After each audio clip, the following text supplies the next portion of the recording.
Hermanos, muy buenos días. Bienvenidos al estudio del libro de Daniel, capítulo 11. La semana pasada, el viernes, avanzamos hasta el versículo 31 y esta mañana vamos a estudiar versículos 32 al 35. Estamos en la última etapa de los actos nefastos de Antíoco Epífanes, lo que podemos llamar el anticristo del Antiguo Testamento, que cometió lo que Jesús también llamó la abominación desoladora, que viene del versículo 31. Permítame empezar esta mañana repasando otra vez esta abominación desoladora para que podamos entender bien lo que pasó, y esto nos va a preparar para estudiar versículos 32 al versículo 35. Hermanos, estamos estudiando historia profética. Estamos estudiando una profecía que Dios le dio a Daniel por el año 533 a.C. La profecía se cumplió en el año 167 a.C., o sea, 200 años después de la vida de Daniel y unos 160 años antes que Cristo viniera a la tierra. Así que para Cristo esto ya era historia. El Señor Jesús hace referencia a esta historia en Mateo 24, cuando Él está contestando preguntas acerca de las señales del fin. Y eso nos invita a pensar que Antíoco Epífanes es una sombra del anticristo que va a venir antes de la segunda venida. Ahora, obviamente son temas bastante complejos y necesitamos que Dios nos pueda aclarar nuestras mentes al estudiar su palabra. Así que permítame orar un momento. Oren conmigo también, pidiendo que Dios nos dé sabiduría y entendimiento espiritual esta mañana. Padre, estamos aquí para estudiar un poco más de tu palabra. Los temas que vamos a tocar, Señor, son temas que pastores y comentaristas debaten extensamente. No siempre, Padre, hay un consenso en la iglesia de cómo interpretar estas cosas. Así que pedimos, Señor, que tú nos des inteligencia espiritual. Padre, pedimos que tú nos puedas guiar por tu Espíritu Santo, no para reclamar omnisciencia en estos asuntos, pero a lo menos, Padre, danos un poco más de luz, un poco más de entendimiento espiritual. Y por encima de todo, Padre, que sea tu palabra, no criterios humanos, que puedan guiar nuestro pensamiento. En el nombre del Señor Jesús te lo pedimos. Amén. Amén. Muy bien, entonces si leemos el verso 31 de Daniel 11, dice de la siguiente manera: se levantarán de su parte tropas que profanarán el santuario y la fortaleza, hablando de Jerusalén. Quitarán el continuo sacrificio y pondrán la abominación desoladora. Lo que pasó fue que Antíoco Epífanes entró al templo, construyó un altar pagano encima del altar que estaba ahí y ofreció un sacrificio a Zeus, el dios jefe del Olimpo, del panteón de dioses griegos. Lo que Antíoco Epífanes quería era que en todo su reino se adorase a su Dios. Como los judíos no lo hacían, él pensó que Zeus estaba molesto con él, por eso perdió en la batalla contra Egipto, y ahora él quería imponer su religión sobre los judíos, que eran casi los únicos que se resistían a esa religión que Antíoco quería imponer sobre todos.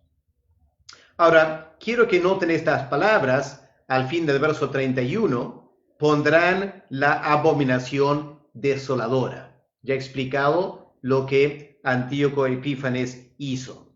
Vamos ahora a Mateo 24 para ver cómo el Señor Jesús usa esta palabra, pero lo aplica ahora no tanto mirando hacia atrás, sino mirando hacia adelante. O sea, el Señor hace las dos cosas. Primero mira hacia atrás y habla de la abominación desoladora de la cual Daniel habló, pero luego usa un verbo que indica que él está pensando en el futuro.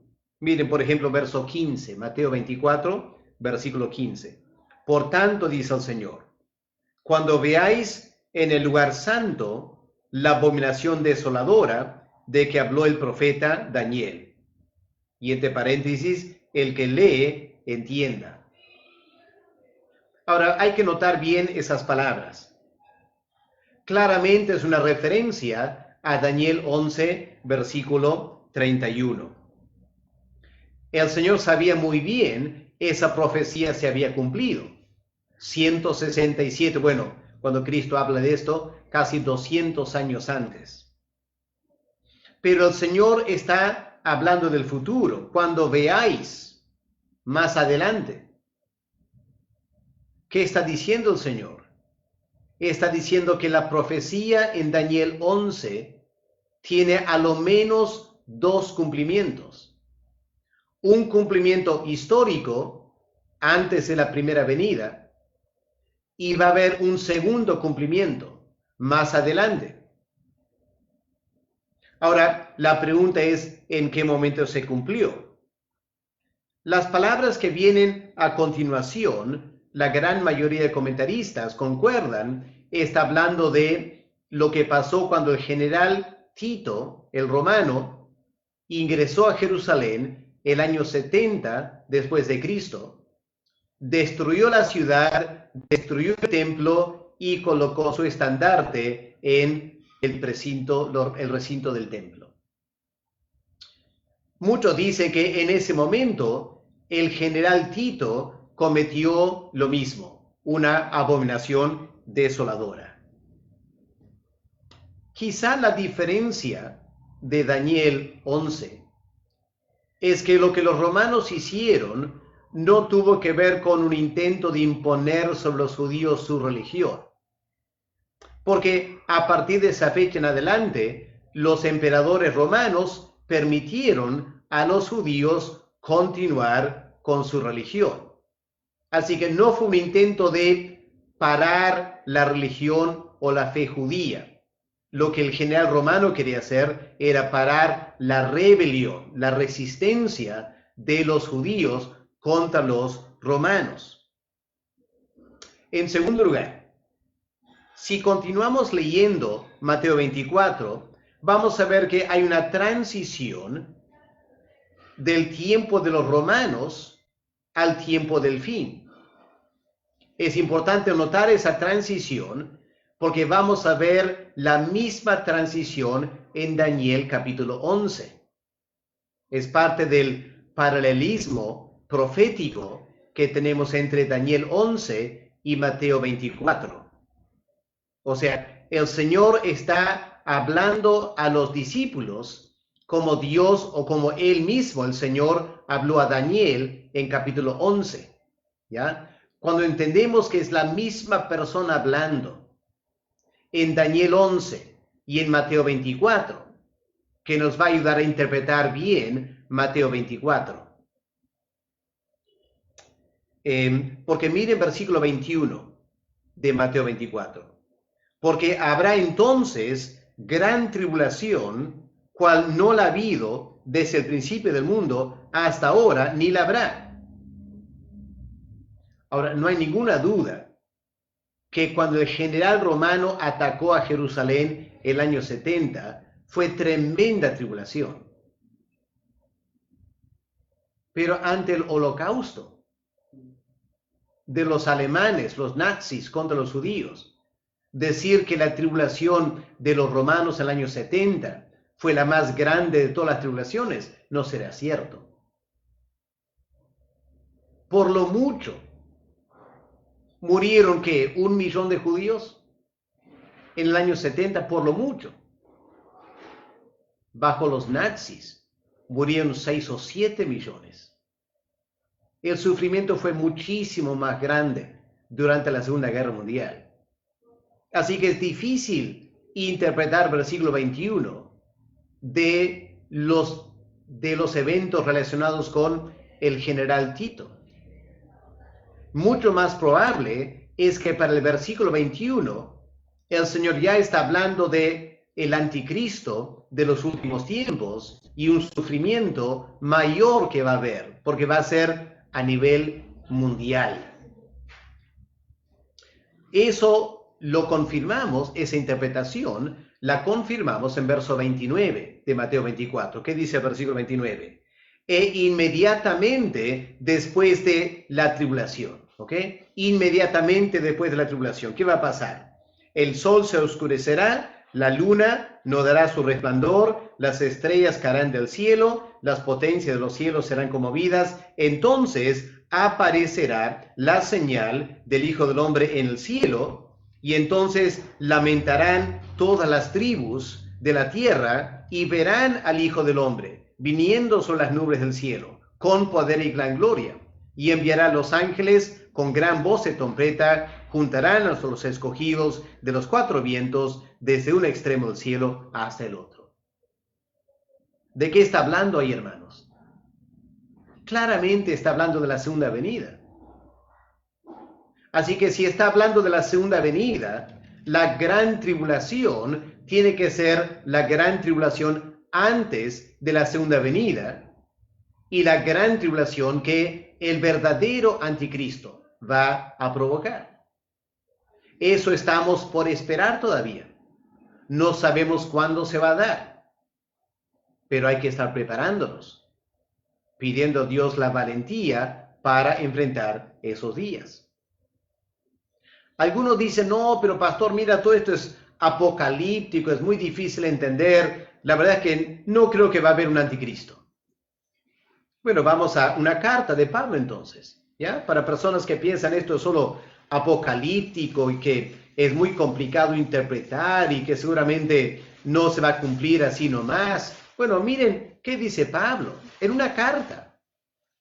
Así que, como es una carta apostólica, aquí no hay nada apocalíptico, aquí no hay nada medio esotérico, aquí no hay simbología para interpretar. No, aquí hay algo que Pablo dice literalmente.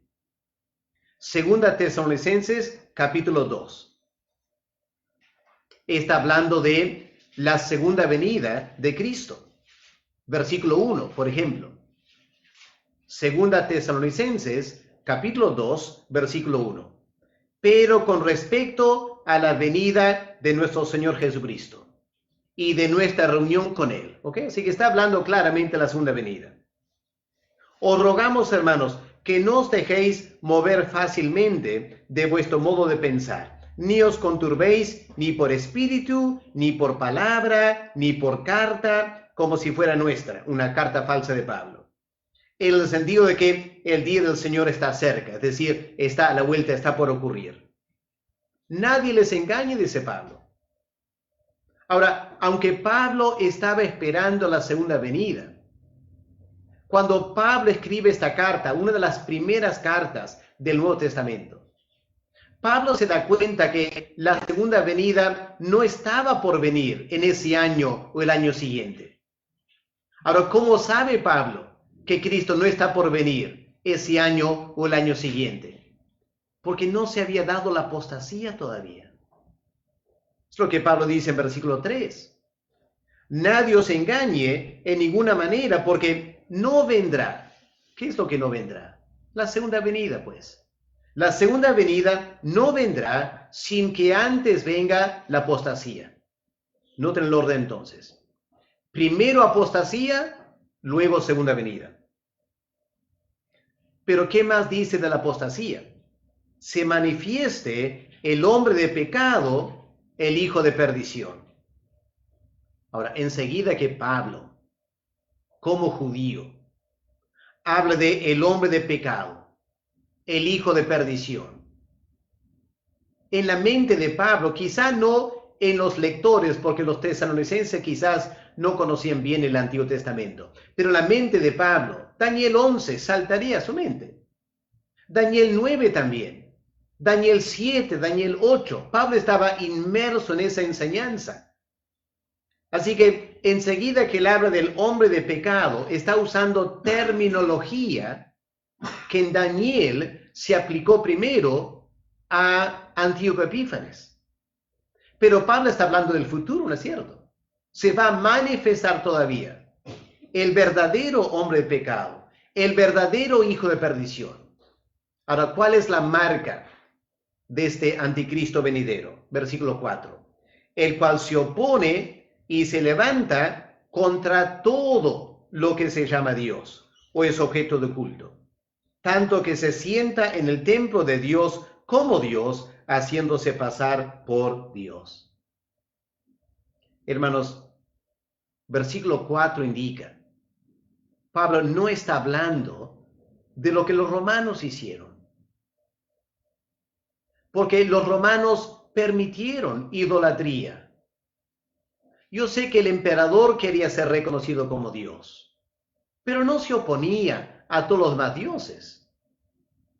Así que el hombre de pecado no es el general Tito, que ingresó al templo y lo destruyó el año 70 después de Cristo. Cuando Pablo escribe 2 Tesalonicenses, ese evento no había ocurrido todavía. Pero Pablo no está hablando de ese evento. Pablo está hablando de alguien que se opone a Dios y quiere ser reconocido como Dios. Ese es el anticristo de los últimos tiempos. Eso estamos esperando ver. Así que, hermanos, lo que hay que estar mirando con mucha atención es lo que está pasando a nivel de religiones.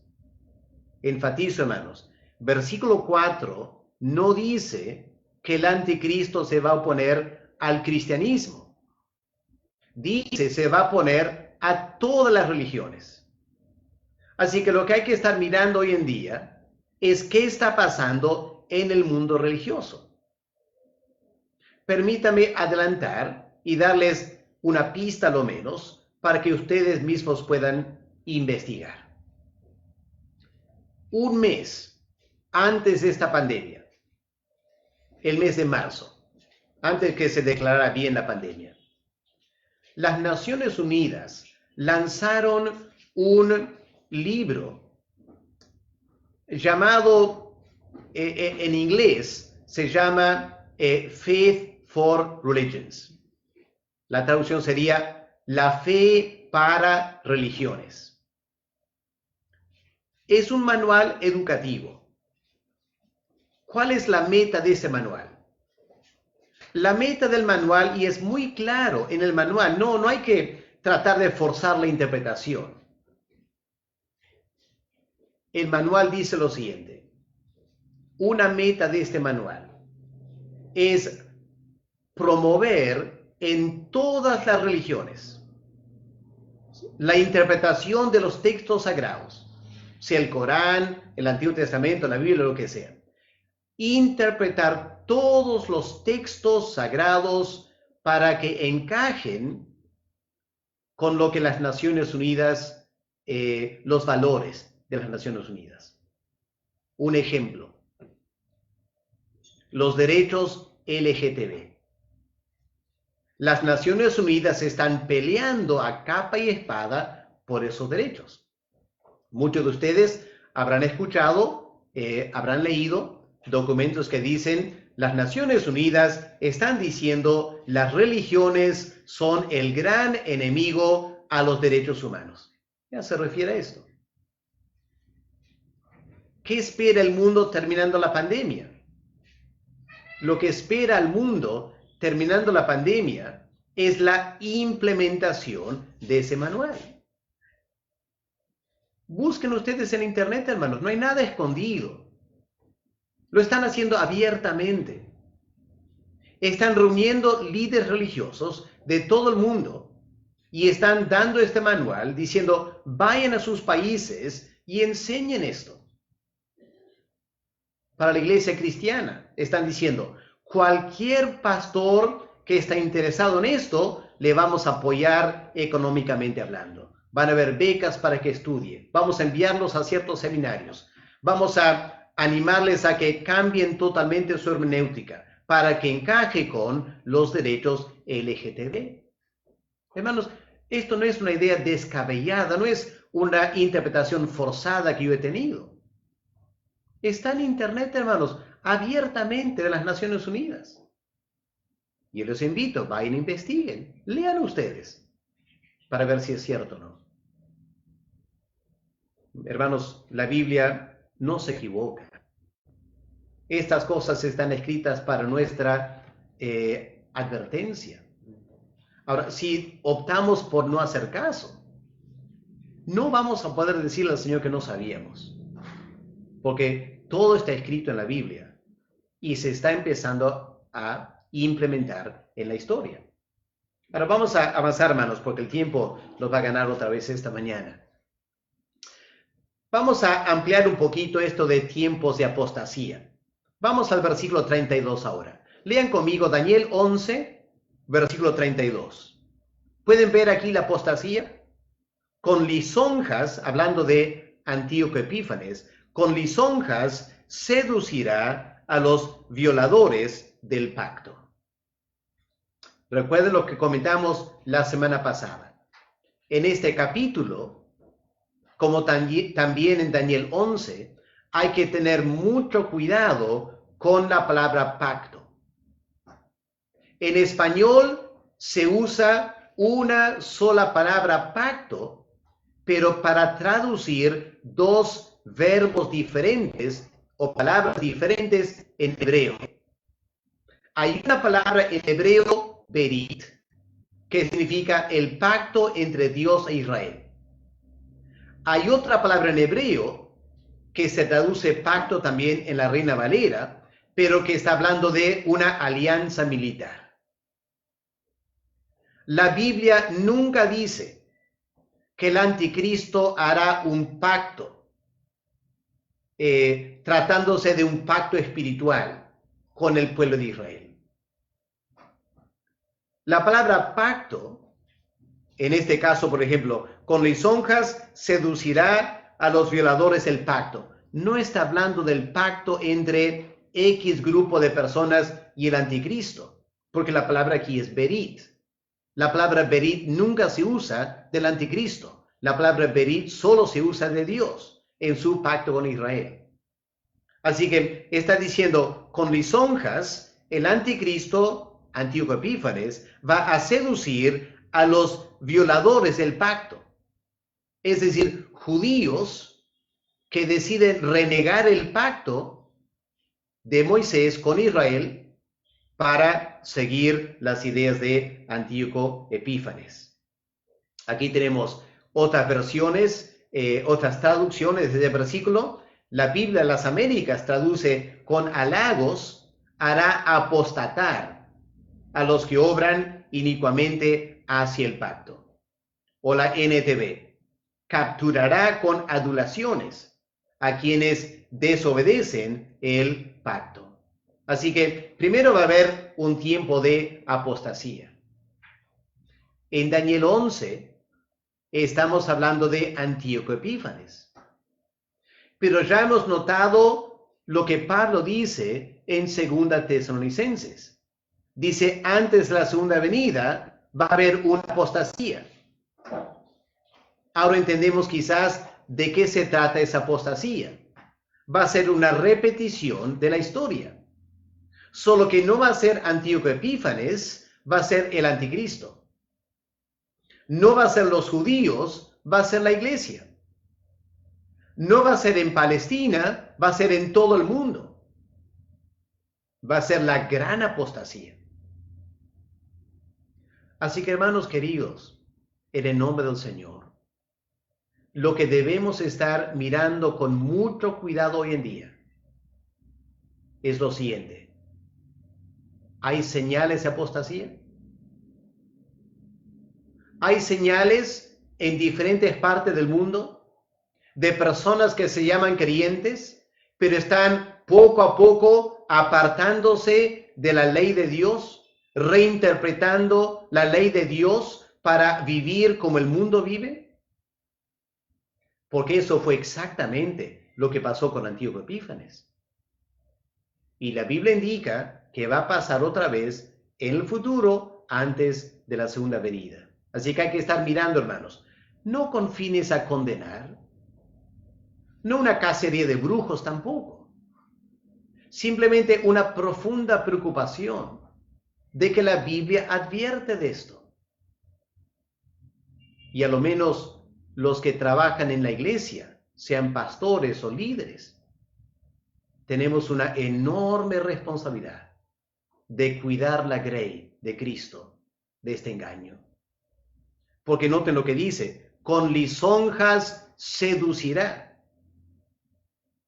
La apostasía empieza no con imposición, la apostasía empieza con seducción.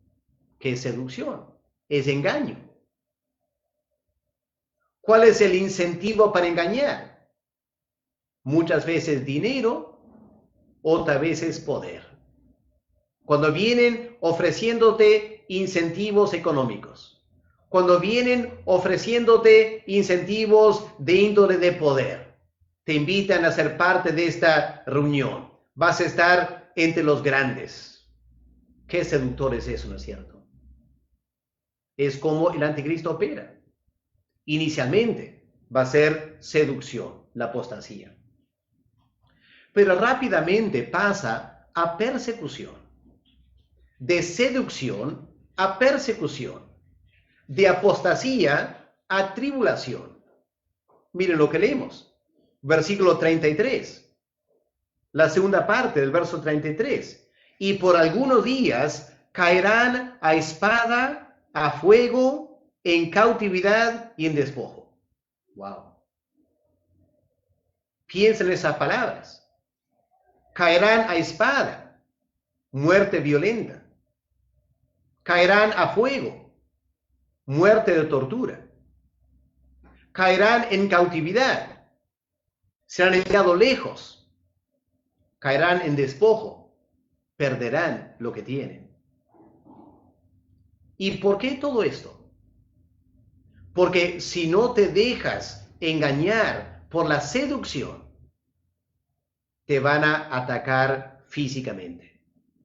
Esa es la persecución. Ahora, yo sé que esto enseguida causa cierta zozobra, porque ningún creyente quiere pensar en eso, ¿no es cierto? Daniel no quería pensar en eso. Todo este capítulo empieza cuando Daniel se pone a orar en Daniel 10, porque la reconstrucción del templo se ha parado. Y Dios le empieza a advertir a Daniel, van a venir cosas peores. Pero miren cómo Dios le anima. ¿Qué dice verso 33? Por algunos días. No será permanente. Será por algunos días. O miren al fin del verso 35. Porque aún para esto hay plazo. ¿Qué es plazo? Un tiempo determinado. Un tiempo limitado. Así que va a haber sufrimiento. Va a haber tribulación. Pero solo por un tiempo limitado. Ahora, obviamente va a haber mucho sufrimiento, como leemos en verso 33. Va a haber también mucho engaño, porque miren lo que leemos en verso 34. Y muchos se juntarán a ellos con lisonjas, hablando de los que son fieles al pacto. Algunos se van a meter a ellos fingiendo ser buenos, para luego engañarlos. Así que habrá que andar con mucho cuidado. ¿En quién puedes confiar? Porque gente se va a acercar pretendiendo que están de tu lado y al final no están. Pero miren, para también animarnos, todo este sufrimiento va a dañar a los creyentes. ¿Qué dice verso 35? Dice, también algunos de los sabios caerán, ¿para qué? Para ser depurados, limpiados, emblanquecidos. Pregunto, ¿es eso negativo o es positivo? Depurados. Se va a limpiar ese grupo de judíos de los falsos. Los que son falsos serán depurados. Los que son verdaderos creyentes van a ser limpiados. Limpiado significa quitar lo sucio. Pero noten, no solo limpiados, que es negativo, quitar los sucios, emblanquecido, conceder más y más blancura. Este sufrimiento va a ser bueno para ellos. Va a fortalecer su vida espiritual. Terminarán mucho mejor después que antes. Porque Dios siempre usa sufrimiento para el bien de su pueblo. También será un tiempo de servicio. Increíble, ¿no? E increíble que en apostasía, en tribulación, en mucho sufrimiento, este pueblo va a seguir sirviendo. Va a seguir trabajando a favor de Dios. Miren, verso 32.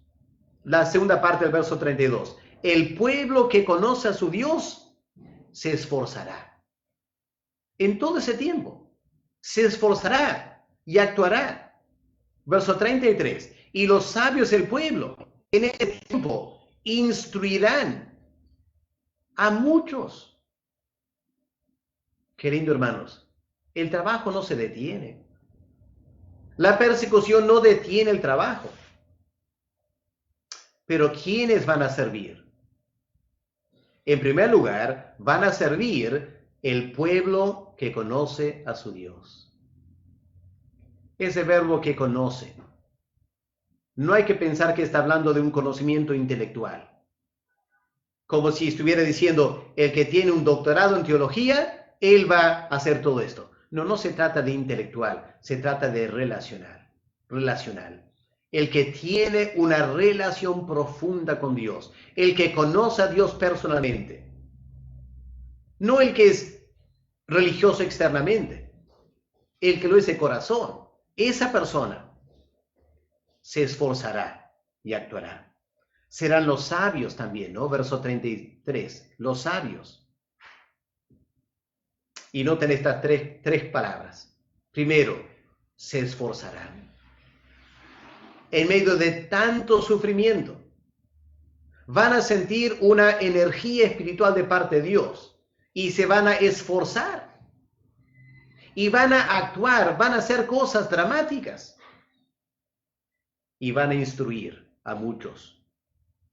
O sea, en apostasía, muchos se van a apartar de la palabra de Dios, pero otros van a quedar fieles, porque los sabios y los que conocen a Dios van a esforzarse por instruir a los pocos fieles que quedan y van a quedar mejor en su vida espiritual que antes. ¿Ok?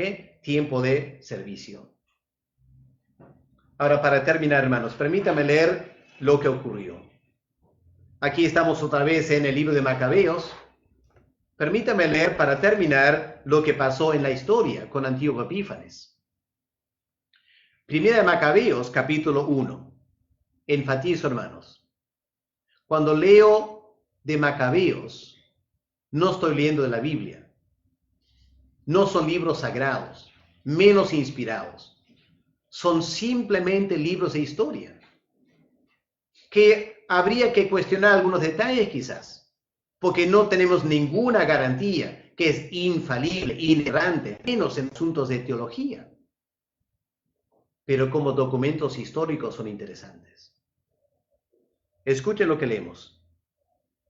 Después que Antíoco Epífanes cometió ese acto de la abominación desoladora, él exigió que en el templo de Jerusalén se sigan ofreciendo sacrificios al dios Zeus. Escuchemos lo que dice. El día 25 de cada mes se ofrecían sacrificios en el altar pagano que estaba sobre el altar de los holocaustos en las ruinas del templo. Qué terrible, ¿no es cierto? De acuerdo con el decreto, a las mujeres que habían hecho circuncidar a los hijos, es decir, las mujeres que querían guardar el pacto, ¿qué pasó? Las mataron, con sus hijos colgados del cuello. Mataron también a sus familiares, a los que habían hecho la circuncisión. ¡Qué terrible! ¿Quién iba a circuncidar a sus hijos en esas circunstancias? Son los que conocen a Dios. Para quienes obediencia a Dios es más importante que su propia vida. Qué profundidad de vida espiritual, ¿no es cierto? Lamentablemente, como dice, muchos van a caer, muchos van a ser engañados. Dice, sin embargo, hubo muchos israelitas que tuvieron la fuerza y el valor para negarse a comer alimentos impuros. Prefirieron morir antes que profanarse comiendo tales alimentos y violar la alianza sagrada. Y en efecto murieron. Fueron días de terribles calamidades para Israel. O sea, se cumplió, hermanos. Se cumplió literalmente. No estamos hablando de algunas ideas medio vagas, medio generales. No, la profecía de Daniel 11 que Cristo dio a Daniel se cumplió literalmente. Tal como el mensaje que Cristo dio a Juan en Apocalipsis, o Cristo dio a los apóstoles en Mateo 24, o Cristo dio a Pablo en 2 Tesalonicenses, todo se va a cumplir, hermanos. No entiendo creyentes que dicen, no, esto no va a pasar. Va a pasar, hermanos. La Biblia lo dice. Ya se cumplió la historia. Se va a repetir la historia.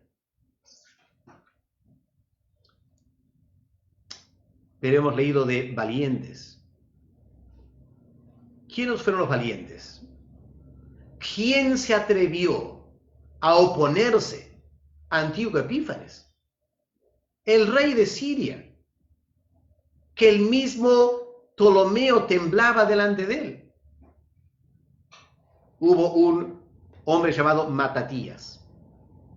Matatías tuvo un hijo llamado Judas, apodo Macabeo. ¿Qué significa Macabeo? El martillo de Dios. Porque Macabeo le dio con martillazos a Antíoco Epífanes y al terminar lo venció. Increíble. Hay que leer esta historia, hermanos. Hay que leerla para animarnos que en tiempos de apostasía Dios puede levantar a su pueblo. Permítame leer para terminar esta mañana la historia. Cuando Matatías, que era un sacerdote en Jerusalén, cuando Matatías vio las injurias que se hacían a Dios en Judea y en Jerusalén, exclamó, ¡qué desgracia!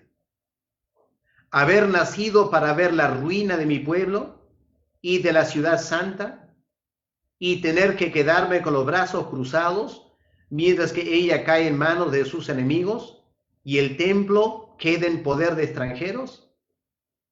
Su santuario está como un hombre que ha perdido su honor. Los objetos que eran su gloria han sido llevados a otra parte.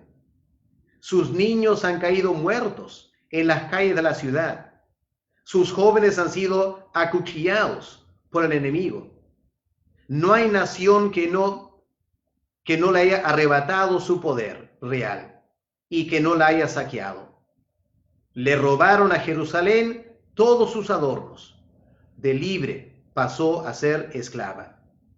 Nuestro hermoso santuario, que era nuestra gloria, está en ruinas. Los paganos lo han profanado. ¿Para qué seguir viviendo? Y Matatías y sus hijos se rasgaron la ropa, se pusieron ropas ásperas y lloraron amargamente. ¿Qué haremos nosotros, hermanos, cuando ya no sea el templo, sino la iglesia del Señor Jesús? ¿Qué es lo que va a pasar? ¿Cómo vamos a reaccionar cuando hay un movimiento mundial que ataca a la iglesia? Y dentro de la iglesia hay demasiados pastores y líderes que se prestan para todo eso, para no sufrir y para lograr puestos de gran poder. ¿Qué vamos a hacer? Aquí está el ejemplo para nosotros. Cuando los funcionarios del rey encargados de obligar a los judíos a renegar de su religión, llegaron a la ciudad de Modín, donde estaba Matatías, para hacer que se ofrecieran los sacrificios. Muchos israelitas se les juntaron, ¿ok? Apostataron. Pero Matatías y sus hijos hicieron un grupo aparte. Entonces los funcionarios del rey dijeron a Matatías: tú eres una persona de autoridad, respetada, importante en esta ciudad. Ahí ven los halagos, ¿no es cierto? Los halagos queriendo seducir a Matatías. Tienes el apoyo de tus hijos y de tus hermanos. Acércate, pues, para ser el primero en cumplir la orden del rey. Así lo han hecho en todas las naciones. ¿Ven la presión ahora? Todo el mundo lo hace. Así que acomódate, pues, está diciendo. Acomódate, no seas anticuado. No vivas en el pasado. Actualízate. Ponte al día, le está diciendo, ¿cierto?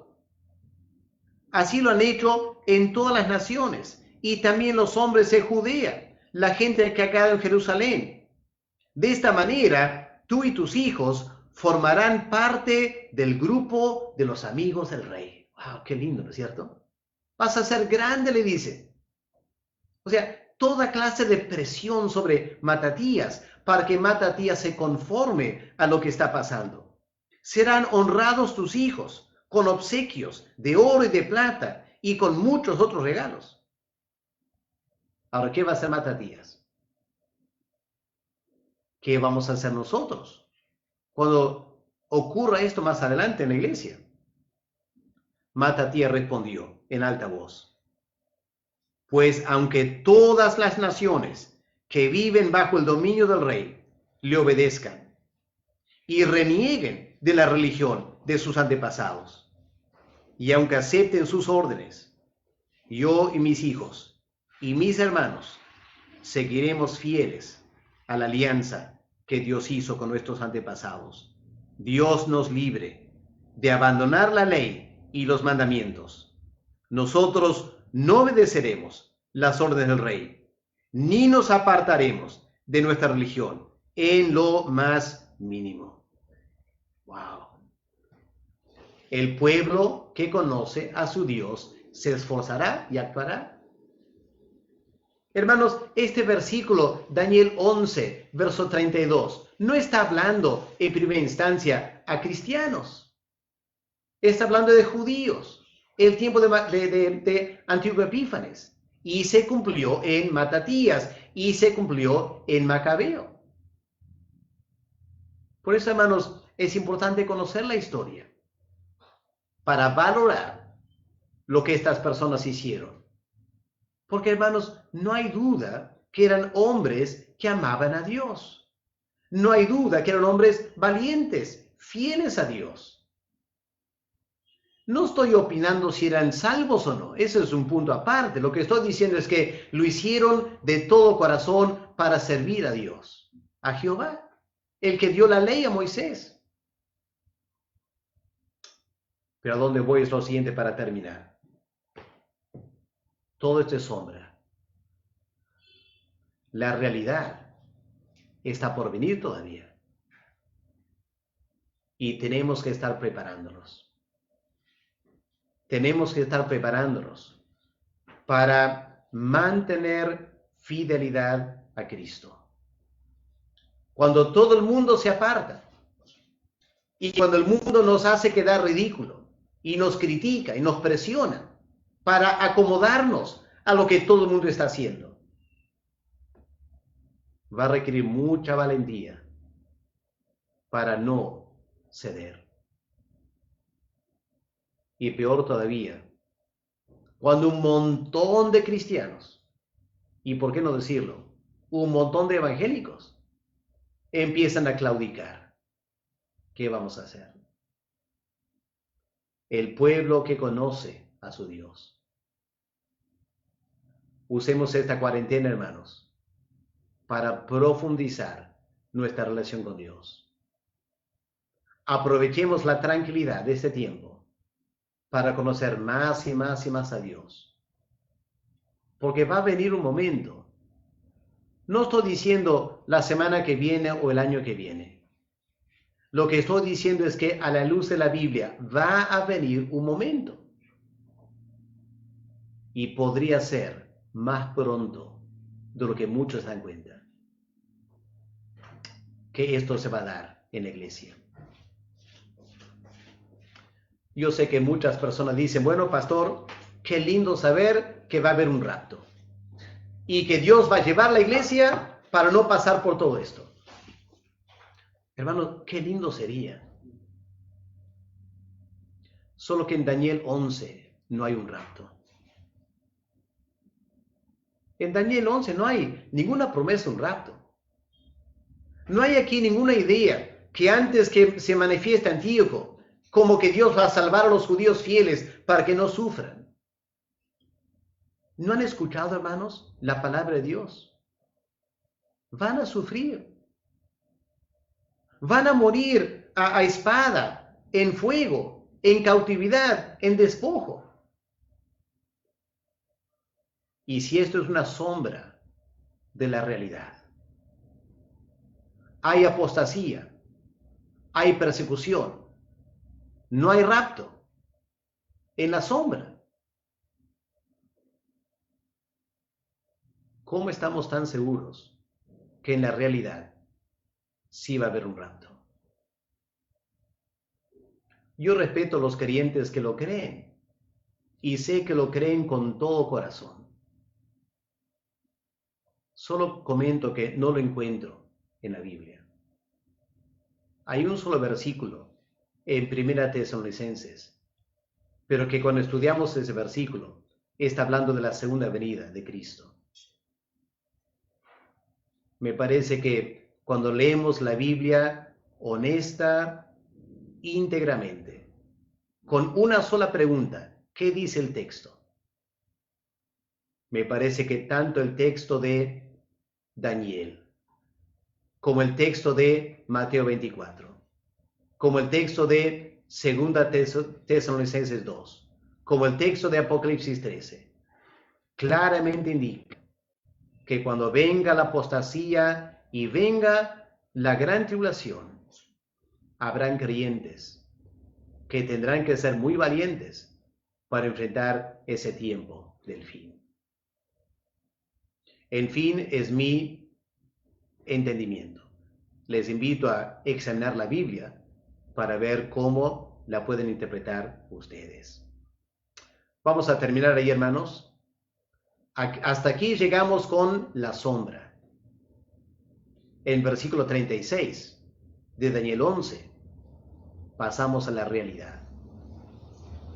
Pasamos del cuerno pequeño de Daniel 8 al cuerno pequeño de Daniel 7.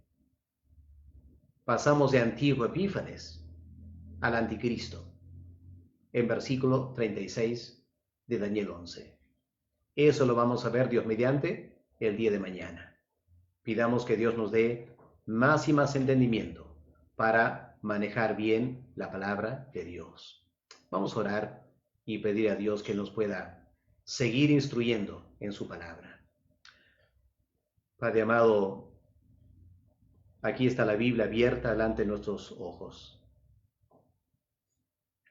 66 libros en la cual tú has plasmado tu sabiduría y tu conocimiento de todo lo que va a pasar.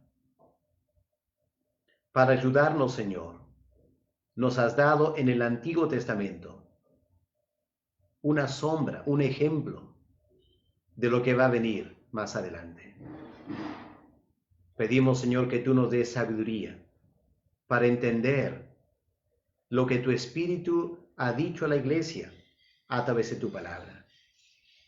Y que sea tu palabra la que informe nuestra creencia para tu gloria y para tu honra.